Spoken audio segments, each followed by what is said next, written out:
Ted Gauthier with Michigan CNC. We're doing a live webinar here, and we're tonight got a guest from Alaska, Scott Thompson, and he's a pretty well-known artist in the area of Alaska, and he has a gallery in Alaska, and he uses a CNC to do a portion of his work. And I asked him if he'd come on tonight and talk to us and let us know what he's doing with his CNC. So I'm going to just go ahead and turn it over to Scott and let him introduce himself and tell us a little bit of his background and what he's doing. So Scott, why don't you go ahead and introduce yourself? Oh, Ed, thanks very much. I appreciate being on. I'm a little bit like you. I found a new thing with the CNC, and I spend ridiculous amounts of time in my shop playing with it. So I am by trade, I'm an electrical engineer. I work for what used to be one of the Westinghouse companies for the last 40 years selling electrical parts and pieces, but I've also had an art business all my life that we've sold on the side. We spent a lot of time in art booths selling little craft and art shows, and then 6 years ago we opened up an art gallery. And part of the reason we opened up the gallery is because we found out how to make money doing wood carvings, and it had to do with CNC machines. I have carved wood for many years, and as Ted and I were talking about some of the duck carvings and stuff he does, carvings are notoriously tough to make money at. Well, I'm also a painter, and I was talking to Ted about that, and one of the beauties of the painting, of fine art painting, is that you do an original that's worth a lot of money. It's hard to sell that, but you can make prints, and it really changed the art world for a lot of people because they can duplicate something they made. Well, and for me, having a CNC machine that was pretty easy to learn how to use and pretty easy to function and affordable, and I could fit it in my garage, meant that I could now start duplicating some of my carvings and selling them at a reasonable price. It doesn't do any good to have a $15,000 carving sitting on your floor that everybody loves but no one can afford. So I found that this became for an artist where I'm doing a lot of what I call one-offs. I mean, the CNC seems to have come, I think it grew up in its roots for people making mass production of furniture and cutting out flat parts. But to do 3D modeling in a pretty easy to understand software like Aspire, and then be able to produce one-offs, for me has just changed the business model for our art gallery significantly. So you're looking at a violin piece I did. This is a 48-inch tall by 24-inch piece, and it was all designed in Aspire. The grapes and the leaves you guys will probably recognize from clip art. So I just modified those and rearranged them around these violins, and I made this piece originally for the Anchorage Symphony, a fundraiser, and it sold for so much money and so many people wanted one. I've made several more since. Is part of what we do. I'll go back. Here's the inside part of our gallery. We're going to talk about a lot of the gallery stuff there. The nice thing about the gallery for me is it drives traffic by our We're right on the way to the Denali National Park, just 70 miles north of Anchorage. So lots of cabins in our area and lots of tourists in the summer. We have a big chainsaw carving studio outside, and chainsaw carvers come in, and there's the outside of the gallery. And those are CNC artwork on the front of the gallery. That's all done in plywood. Ted was asking about that earlier, but they're just, I call them flatties. They're just, I cut them out on the CNC table, and I put a couple little marks on where the eyes are and the leg joints are, and it makes them really fast and easy to paint those big pieces. And those ones they're in plywood. They've been on the outside of our gallery for 6 years, and they're still in really good shape. So you can see they're protected from the weather, and they're facing straight west, so the sun doesn't even hit them much. So they hold up pretty good. But yeah, that's us, and I think we're going to talk about some individual pieces now, Ted, and that's who we are. If you're ever in Anchorage or if you're ever in Alaska, stop by the gallery, and we'll give you a tour of the gallery and maybe a special CNC tour. You can come by my shop, which is just a mile or two away, and then if you want to follow us, you can follow us on Willow Creek Gallery on Facebook, and that's where I do a lot of marketing on Willow Creek Gallery, and you'll hear about that here in a little bit as we chat on that. But that worked for you, Ted? Yeah, thanks a lot. We're going to go ahead and look at some of the work that you've done and share with us what are the possibilities with the CNC. So thanks a lot there, and let's get on with taking a look at some of the things that you do.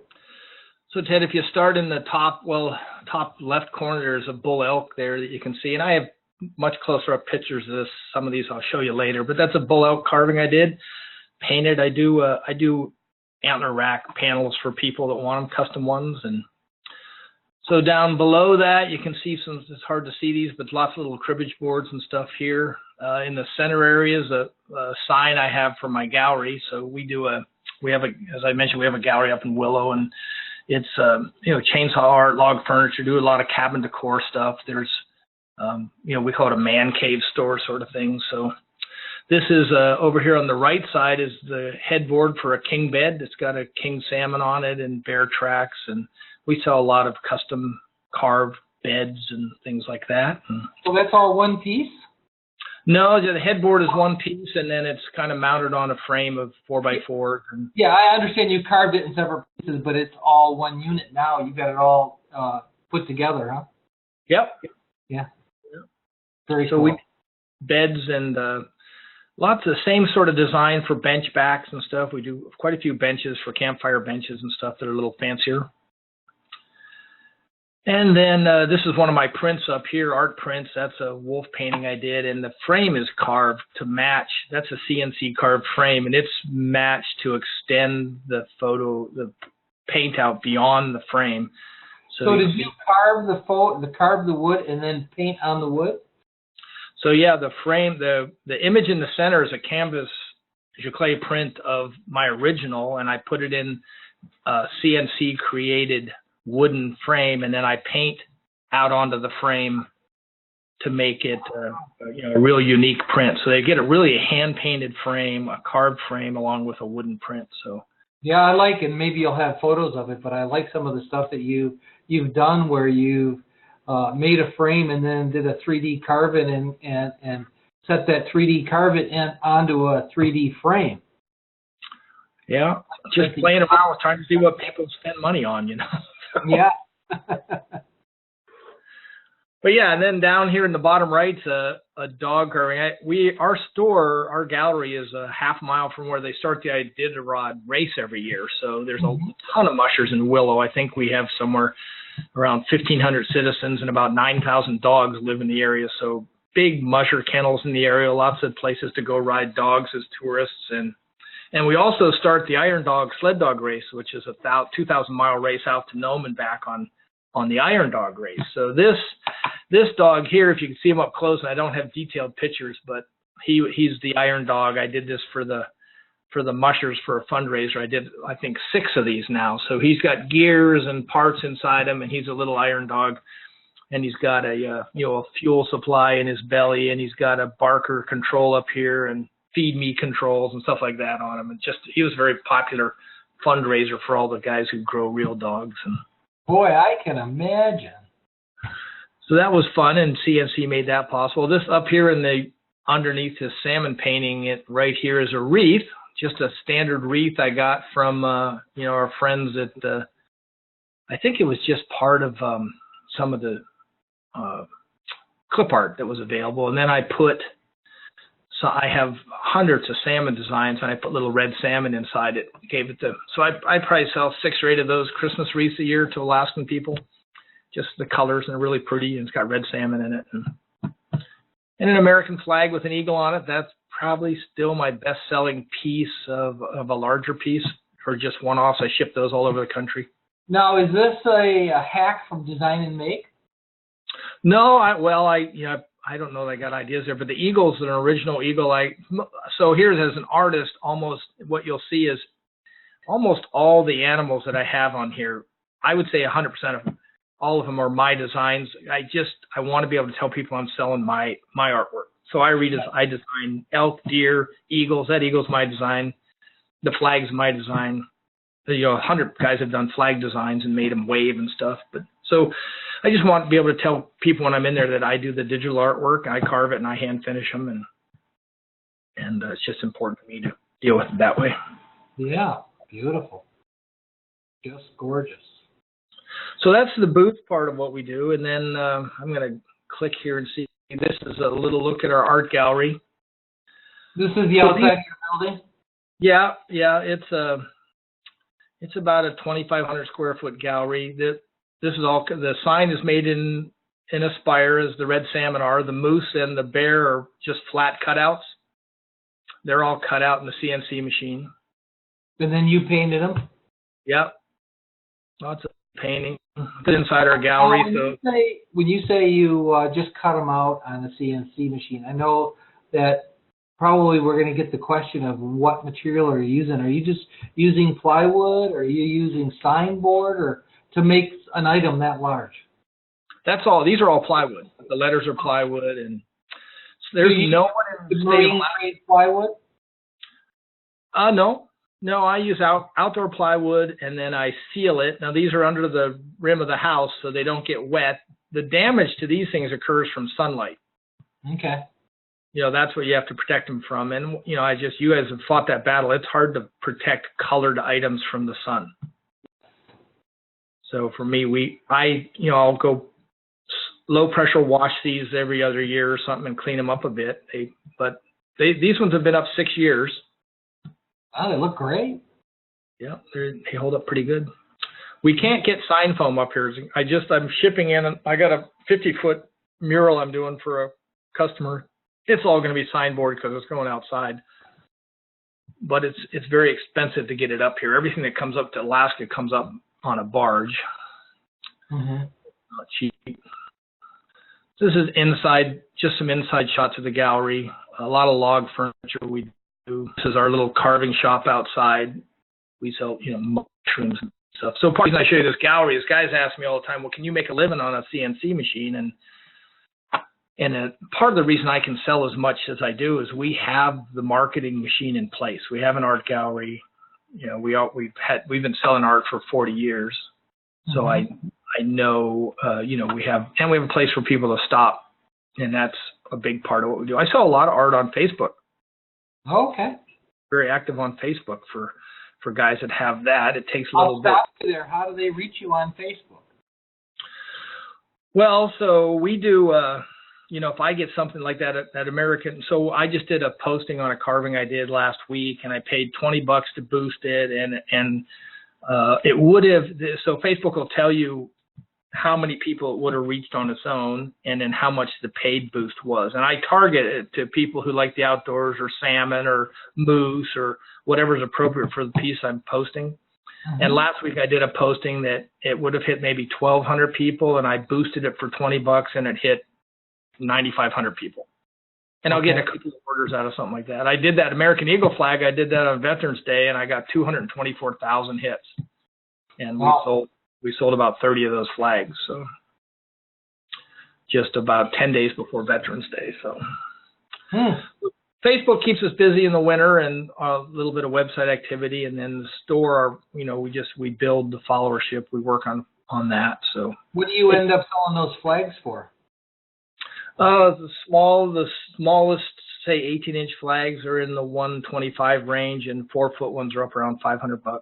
And then you've got to charge extra for shipping, right? Yeah. Some of them we have. I'm not looking at my price book right now, but we know what the shipping is on the different side stuff. So depending on, we tell on the promo. We want on Facebook. You have to make sure you tell people what their action is.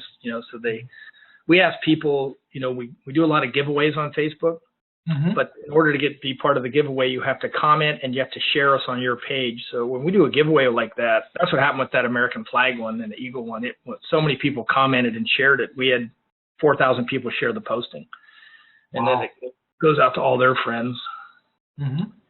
So that's the I've been marketing all my life, so it seemed kind of that way. So So this is a fireplace mantle I just have in the store to talk to people about CNC and carving, and let's see what else is on here. So there's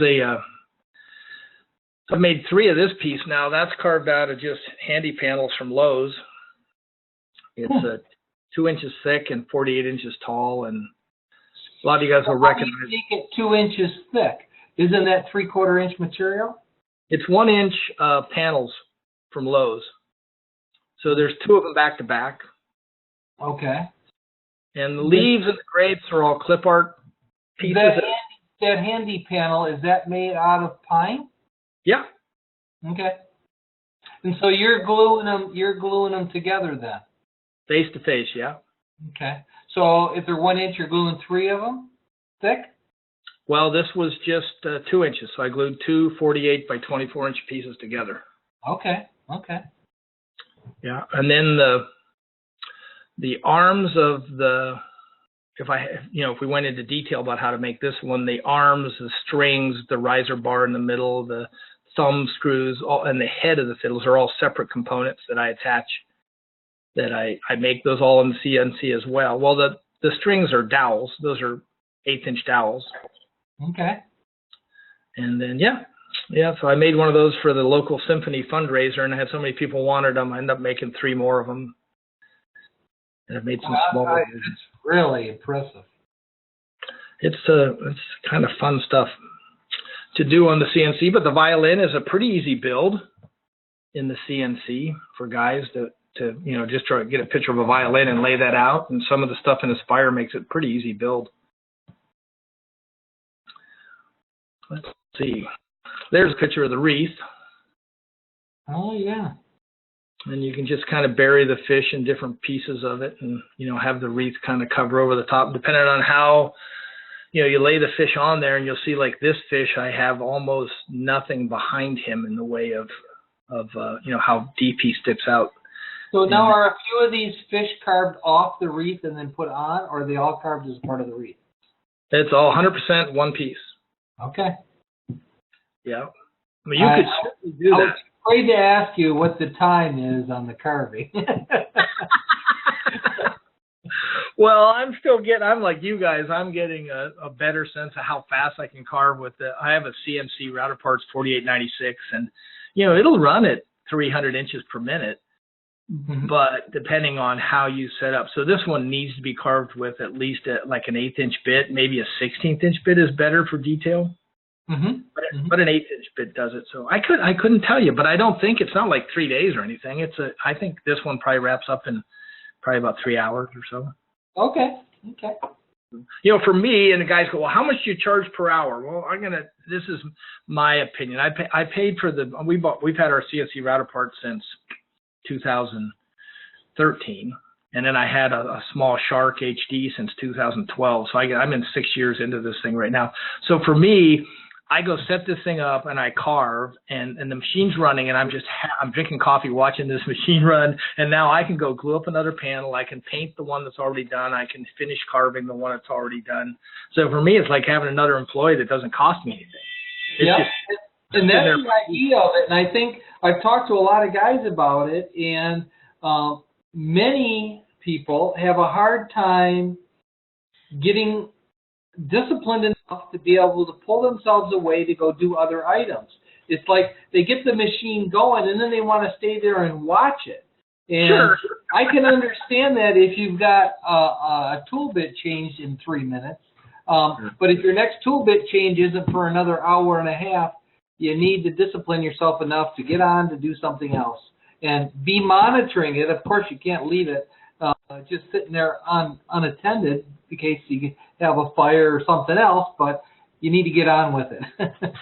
No, I agree. I tend to keep my thumb right next to it when I'm doing big rough cuts. So if I'm using a 1/2 inch or 3/4 inch bit, I want to be right there, because usually those cuts are like on something like this, it'd probably rough it out in 15 minutes. Mm-hmm. So I'll hang around and watch that. I'm doing 40% step over, and I'm cutting down probably a 1/4 inch deep every pass. And rough cuts for me is when things go wrong. There's enough torque and power going on there. You're pushing against enough wood that if it isn't screwed down or attached just right, or it makes a little mistake, you can ruin a piece of. But once I get to the 1/8 inch bit and it's just humming away, I pull off it and go over and paint or finish other pieces. Okay. That's kind of my routine for that. All right. This is, you were talking about some pieces you made, some street signs. This is, I made 2 of these signs in 2013. I made one of them. This is a 72-inch diameter sign for a local development here near Willow. Now, and did you put that up out of plywood? That's all out of Sitka spruce slabs. Those were 3-inch thick slabs I got. Okay. And so I made it I built, this one you're looking at was done on a 24-inch CNC Shark. Wow. So it was done. So you did a lot of tiling then, huh? 16 tiles, 3 tool changes per tile, so 48 tool changes. Over about I worked on it for about 3 days, pretty much all my waking hours to get it, and then I glued it all together. And I've been hand carving for a long time, so there was definitely a little bit of cleanup, but you can't see the difference. And then so I got $13,000 for these 2 signs, and so this basically bought me my CNC router part machine. So it got me the bigger machine, and the second machine, the second one of these was done on the big machine, but it was still 2 tiles. Okay, yeah. I'm going to ask the question that I think other guys are going to ask, and that is, these signs you got $13,000 for. Did you put together a proposal and tell them, hey, it's going to cost that much up front? I mean, how did all that work out?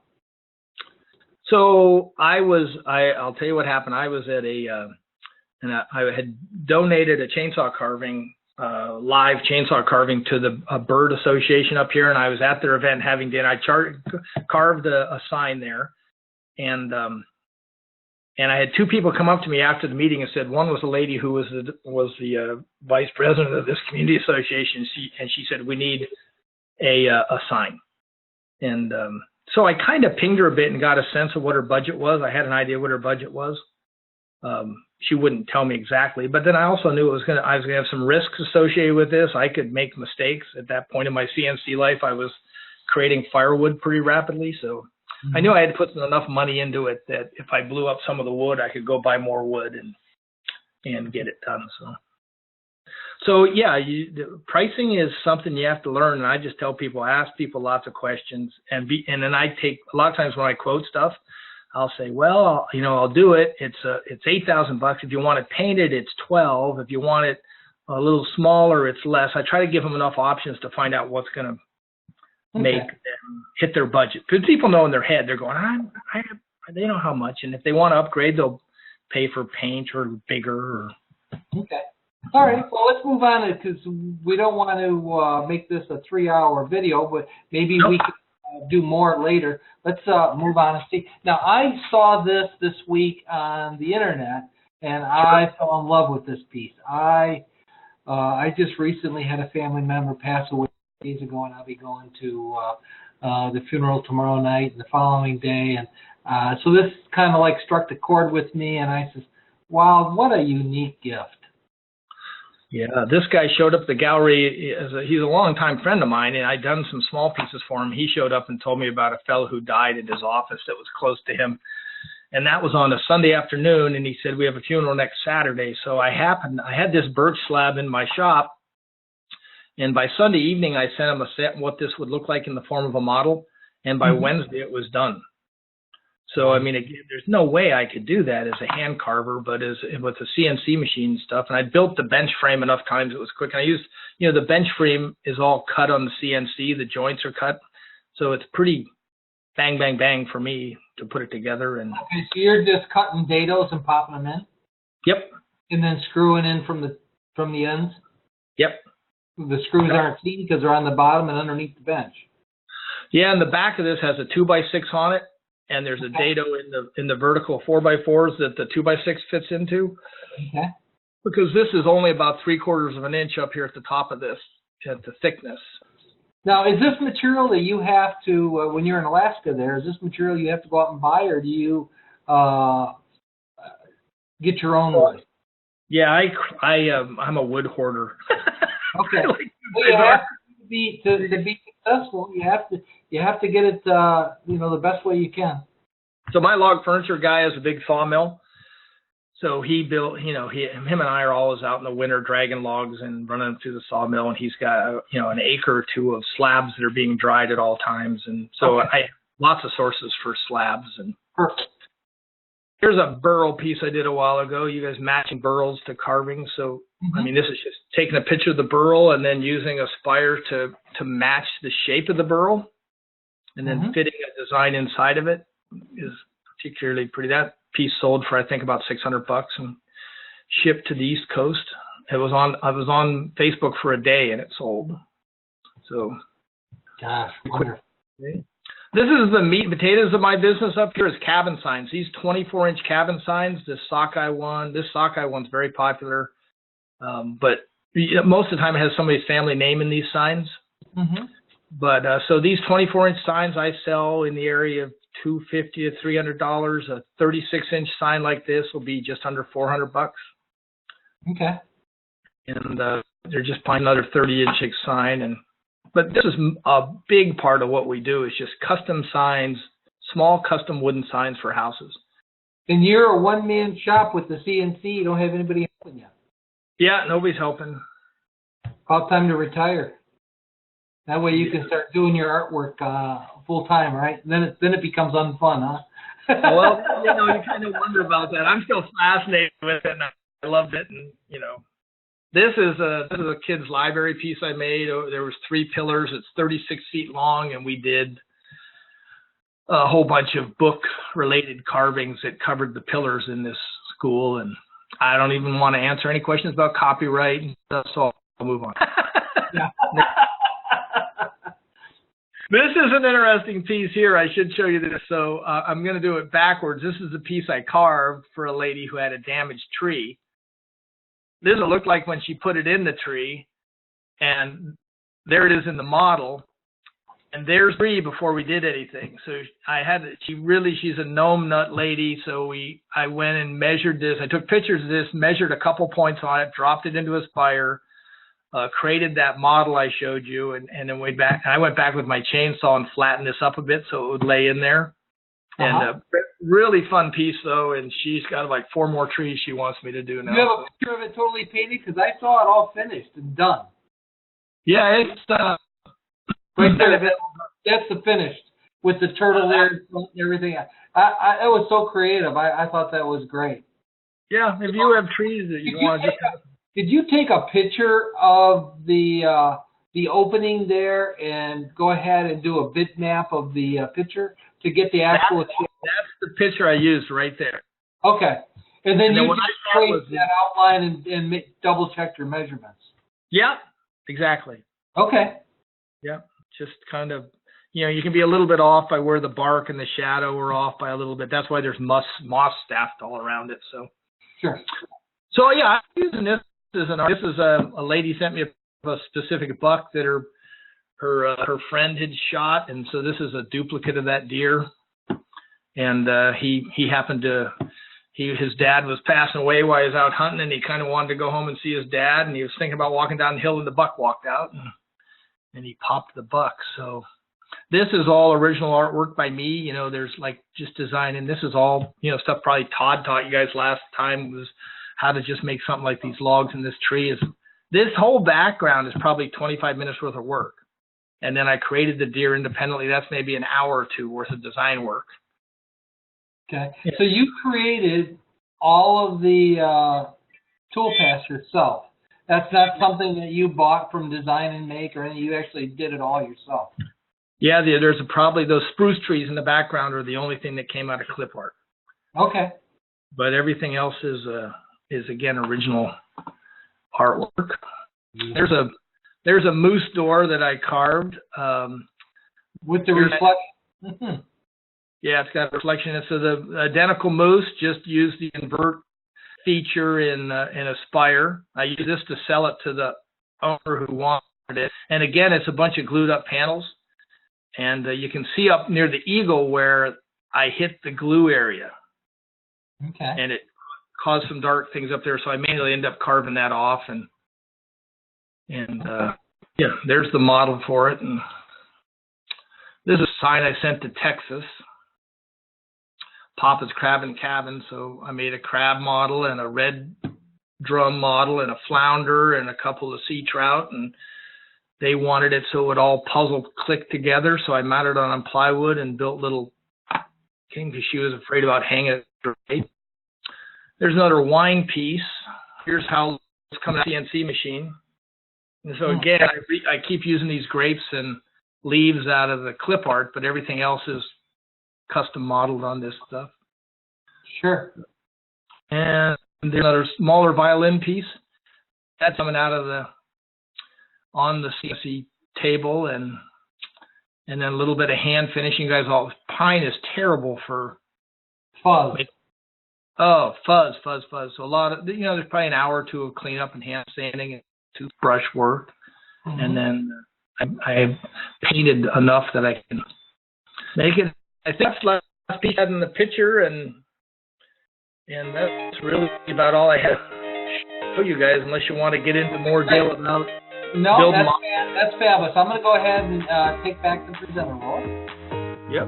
And what I would like to do is just say thank you so much for coming and sharing a little bit of what you're doing with your machine. I just think some of your work is just so creative.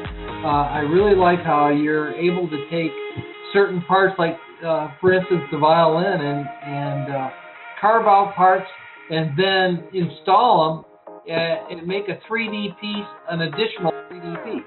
If you understand what I'm talking about here, it's just really creative. But I want to take this time to just say thanks a lot for taking the time there, and we would just love to have you on to again as a guest instructor to show us one or two techniques of how you do some of your carvings and how you get to where you are. If you want to do that, that would be great. As long as no one asks hard questions. Not a problem at all. Well, thanks a lot, Scott. We appreciate you coming on today, and I'm sure once this airs, we're going to have a lot of follow-up questions. So thanks again, and I hope you have a great night. Thanks for your time. Okay.